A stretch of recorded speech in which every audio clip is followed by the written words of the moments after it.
আমরা আজকে যে বিষয়টা নিয়ে আলোচনা করব তা হচ্ছে এই যে ইসরায়েল, আমেরিকা এবং ইরানের যে যুদ্ধ তা যে বৈশ্বিক একটা পর্যায়ে পৌঁছে গেছে এবং এই যুদ্ধে যে কেউ কারো কমান্ড শুনছে না এবং আমেরিকা তার মিত্রদের না জানিয়ে যে আক্রমণটা করেছে, এর ফলে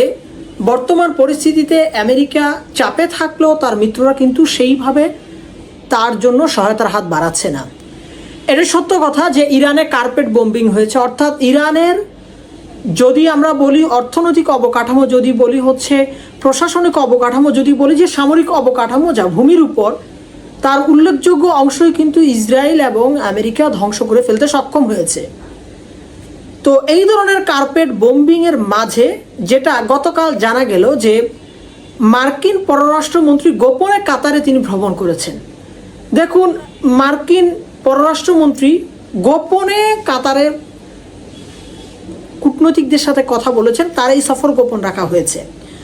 এবং এতে বোঝা যায় যে আসলে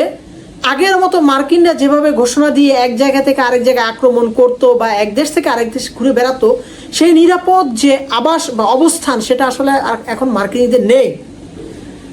আরেকটি বিষয়, মার্কিনীরা আমেরিকানরা হরমুজ প্রণালী নিয়ে চাপে থাকলেও এদিকে ইসরায়েল যে কৌশল নিয়েছে সেটা হচ্ছে ইসরায়েল লিটারেল নদীর অর্থাৎ দক্ষিণ লেবাননের যে পুরো অংশ তা দখল করার জন্য উঠে পড়ে লেগেছে এবং তারা লিটার নদী পর্যন্ত যে লেবানিজরা রয়েছে তাদেরকে এই জায়গাটা খালি করে দিতে বলেছে। এখন অনেকেই অনেকভাবে বলছেন যে দক্ষিণ লেবাননে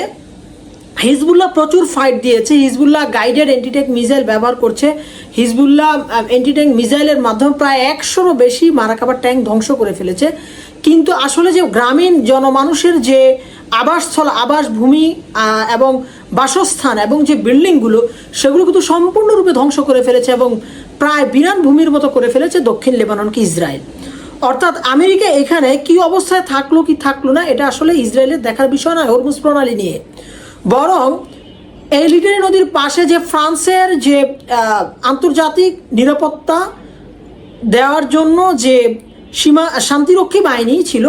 তারা 2 জন নিহত হয়েছে, ইন্দোনেশিয়ার 3 জন শান্তিরক্ষী বাহিনী নিহত হয়েছে এবং ইসরায়েল কিন্তু তার ভূমি বাড়ানোর প্রক্রিয়া চলছে এবং আন্তর্জাতিকভাবে কিন্তু এই ধরনের শান্তিরক্ষীদের হত্যা করা এটা কিন্তু একটা আন্তর্জাতিক অপরাধ। আমরা দেখতে পাই যে ইউরোপ এভাবে চুপ, ফ্রান্সের ব্যাপারে চুপ, অথচ অন্য কোনো দেশ যদি শান্তিরক্ষী বাহিনীদের কাউকে হত্যা করতো তাহলে তার অর্থটা কি দাঁড়াতো। এই পরিস্থিতিতে দেখি যে ইউরোপ চুপ। তার চেয়েও ভয়ঙ্কর বিষয় এই যে ইসরায়েলের পার্লামেন্টে মৃত্যুদণ্ড পাশ করা হয়েছে, সেই মৃত্যুদণ্ডের ব্যাপারে ইউরোপিয়ান চুপ। যারা সারা জীবন মৃত্যুদণ্ড পাশ করে না তারা মনে করে যে একজন মানুষের মৃত্যুদণ্ড দেওয়ার ঠিক নয়, এটা ইউরোপের হিউম্যান রাইটসের অংশ, অথচ তারা ভালোভাবেই জানে যে অন্যায়ভাবে ফিলিস্তিনিদের গ্রেফতার করা হয়। এই ফিলিস্তিনিদের গ্রেফতার করার পর তাদের এইভাবে হচ্ছে ধরে ধরে তাদের যদি এইভাবে ফাঁসির আদেশ দেওয়া হয় তাহলে পরিস্থিতিটা কোন জায়গায় গিয়ে যাবে। আরেকটি বিষয় যে ফ্রান্স এবং হচ্ছে জার্মানি এবং হচ্ছে ব্রিটেন তারা কিন্তু সবাই এক বাক্যে জানিয়ে দিচ্ছে তারা হচ্ছে এই যুদ্ধে অংশগ্রহণ করছে না। আমেরিকান প্রেসিডেন্ট যেটা চাচ্ছেন যে তিনি ব্রিটেনকে হুমকি দিয়েছেন,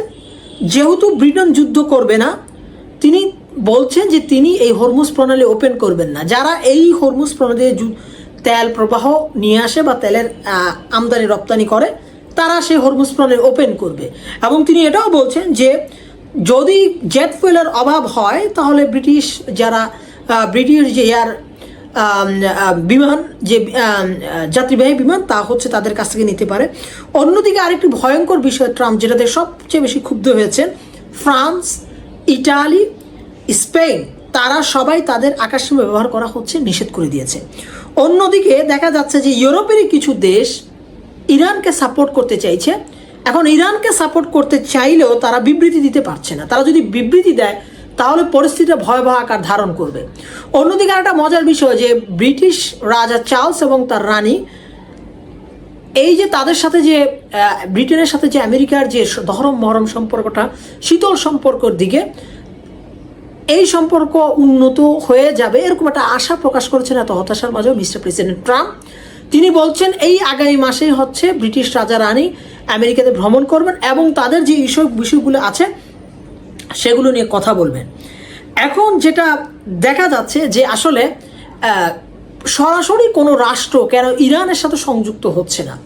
আসলে আমাদের বৈশ্বিক আর্থিক ব্যবস্থাটা দেখতে হবে।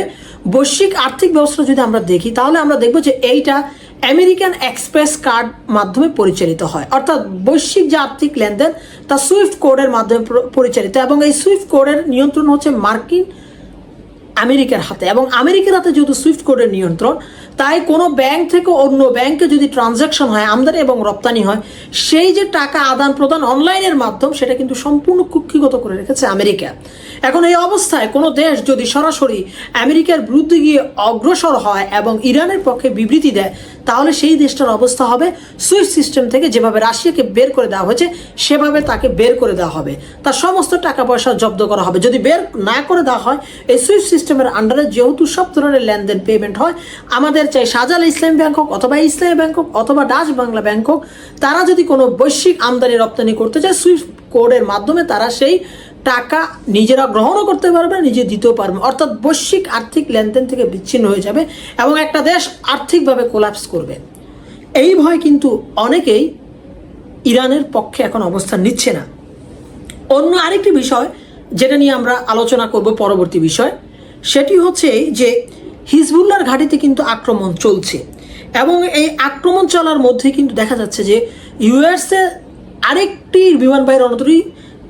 George W Bush aircraft carrier এখন হচ্ছে সেটা এই ইরাক-ইরান যুদ্ধে ইরাক ইসরায়েল এবং আমেরিকার যুদ্ধে সংযুক্ত হচ্ছে। এবং যেটা দেখা যাচ্ছে যে ইরান ঘোষণা দিয়েছে যে তাদের যে বিশ্ববিদ্যালয়গুলোতে হামলা করা হয়েছে, আমেরিকার প্রত্যেকটি বিশ্ববিদ্যালয় এবং ইনস্টিটিউট এবং হাইটেক যে অর্গানাইজেশন এবং ইনস্টিটিউট এবং কোম্পানিগুলো রয়েছে, সেটা হচ্ছে তাদের বৈধ লক্ষ্যবস্তু ইরান কদিন আগে ঘোষণা দিয়েছে। এখন দেখা যাক হাইটেক ইন্ডাস্ট্রিতে হয়তো আক্রমণ হতে পারে,